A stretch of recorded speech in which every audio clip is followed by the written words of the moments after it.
আটার ডাল বা আটার ঘাঁটি এই রান্নাটার সাথে অনেকে অপরিচিত হলে এই রান্নাটা খেতে খুবই সুস্বাদু ও খুবই মজা। তো এই রান্নাটা করার জন্য গরুর মাংস অবশ্য প্রয়োজন। তো প্রথমে দেখেন গরুর মাংসটা ভালোভাবে রান্না করে নিয়েছে।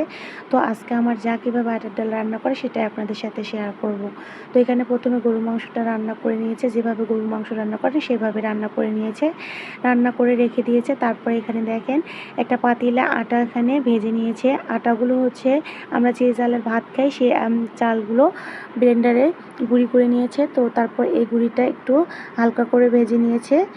ভেজে নেওয়ার পর এটা একটু পানি দিয়ে, ঠান্ডা পানি দিয়ে গুলিয়ে রেখেছি একটা বলের মধ্যে। তারপর এখানে দেখেন পেঁয়াজ কুচি দিয়েছে, আর পেঁয়াজ কুচিটা একটু তেল দিয়ে ভেজে নিয়ে এখানে আদা বাটা রসুন বাটা দিয়েছে, যাতে করে আদা রসুনের গন্ধটা না থাকে, তাই একটু ভেজে নিয়ে তারপরে এখানে পানি দিয়ে দিয়েছে। তারপরে এখানে দেখেন গুঁড়া মরিচের গুঁড়া দিয়েছে, আর এখানে হচ্ছে পাঁচফোড়ন গুঁড়া দিয়েছে, পাঁচফোড়ন, জিরা গুঁড়া, ধনিয়া গুঁড়া, গরম মশলা গুঁড়া। পাঁচফোড়নটা একটু ভেজে গুঁড়া করে নিয়েছে। তারপরে এখানে দেখেন ছোটো ছোটো করে গরুর মাংস চর্বি কেটে নিয়েছে। তো তারপর চর্বিটা দিয়ে ভালোভাবে এখন মশলাগুলো, সবগুলো মশলা কষিয়ে নেবে এবং চর্বিটাও সুন্দরভাবে কষিয়ে নেবে। তো এই আটার ডাল রান্না করার জন্য চর্বি এবং হাড় জাতীয় মাংস হলে বেশি ভালো হয় এবং খেতেও খুবই সুস্বাদু হয়। আর সাথে তো গরুর মাংস থাকবেই, গরুর মাংস যেহেতু আলাদা করে রান্না করে রেখেছি।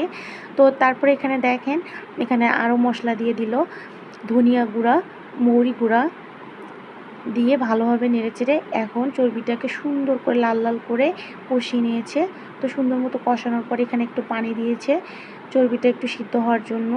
তো চর্বিটা এই যে সুন্দর মতো কিছুক্ষণ ভালোভাবে নেড়েচেড়ে সিদ্ধ করে নিয়েছে। তারপর এখানে দেখেন এই গুলিয়ে রাখা আটাগুলো দিয়ে দিল। এখন আটাগুলো দিয়ে ভালোভাবে চর্বির সাথে আটাটা মিক্সড করে নেবে এবং বারবার নেড়েচেড়ে দেবে। যেহেতু আটা তাই নিচে লেগে যাবে, তাই সাবধানের সাথে বারবার নেড়েচেড়ে দিতে হবে। এভাবে কিছুক্ষণ আটাটাকে একদম ভালোভাবে নেড়েচেড়ে ফুটিয়ে নিতে হবে। আটাটা যখন ফুটবে তখন একদম আটাগুলো মোটা হয়ে যাবে এবং ফুলে একদম পাতিল ভরে যাবে। তো আপনি যদি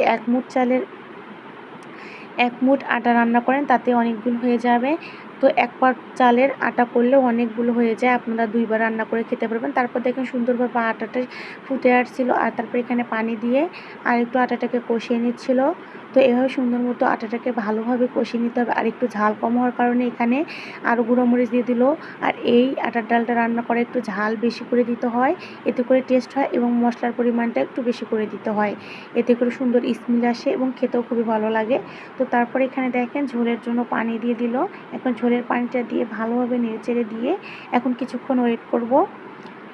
তো কিছুক্ষণ এভাবে একটু পরপর নেড়েচেড়ে দিতে হবে যাতে নিচে না লেগে যায়।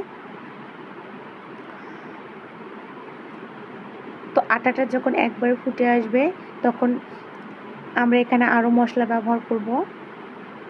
তো কিছুক্ষণ পরপর একটু করে নেড়েচেড়ে দিচ্ছিল, তো আটাটা যাতে লেগে না যায়। আর দেখেন কতটা লোভনীয় হয়েছে কালারটা।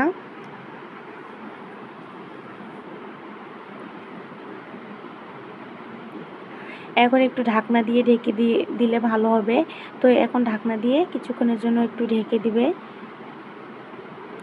আর এখানে একটু লবণ কম হয়েছিল, যার কারণে একটু লবণ দিয়েছিল। তারপরে এই যে ঢাকনা দিয়ে ঢেকে দিয়েছে। এখন কিছুক্ষণ পর দেখেন ডালটা একদম ফাইনালি রান্না হয়ে গেছে, একদম ফুটে আসছে। তারপরে এখানে আরেকটু জিরা গুঁড়া, ধনিয়া গুঁড়া, গরম মশলা গুঁড়া, মৌরি গুঁড়া এবং পাঁচফোড়ন ভিজিয়ে গুঁড়া করে দিয়েছে। তারপরে দেখেন রান্নাটা এত সুন্দরভাবে হয়েছে, দেখে লোভ লাগছে। আর এই রান্নাটা একদম গরুর মাংস দিয়ে খেতে খুবই সুস্বাদু লাগে। তো আপনারা চাইলে বাসায় ট্রাই করতে পারেন। এই পর্যন্ত আমার আজকের ভিডিও, সবার ভালো লাগলে অবশ্যই লাইক কমেন্ট করবেন। টাটা, আল্লাহ হাফেজ।